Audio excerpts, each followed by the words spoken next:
Thank you, Madam Speaker. I want to be very clear at the onset of this 2-minute discussion that voting up or down on this amendment, or in this case, the motion to pass it by,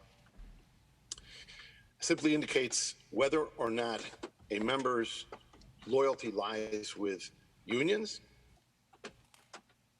or with law, their commitment to law enforcement reform.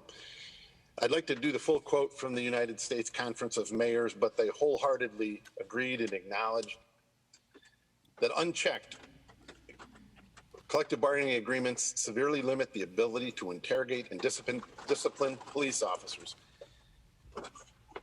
The budget amendment was severely misrepresented in the morning hour speech this morning. It does 7 things. It suggests bringing in the Attorney General if it's necessary to be part of an investigation, prevents unnecessary delays in interrogation, blocks giving officers access to evidence before an interview or an interrogation, prohibits destruction of records of an officer's history or personnel files or limiting access to those records. It prevents time limits which block access to officers' history of complaints.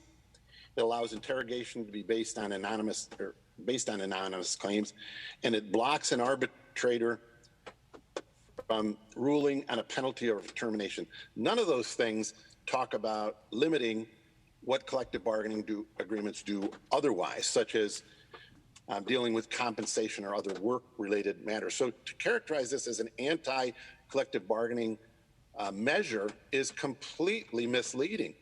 And I would say to the body that the chairman who chose not to put this before a committee to be heard, I'm not sure if she mentioned or not that her union loyalty goes deep. She is an executive member of the AFL-CIO. Delegate LaRock, your 2 minutes are up. Thank you, Madam Speaker.